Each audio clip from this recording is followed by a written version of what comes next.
Welcome back guys to this channel. In this video I will show you how to upload shorts from your PC. So go to your YouTube and then click this video icon on the upper right, and then go to upload video. So it will allow you to select file from your computer.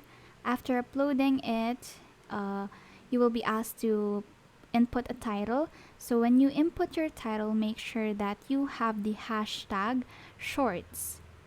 This is the very important part, and then put the main title you want to use for this video, and then just wait for that to completely upload and put your thumbnail.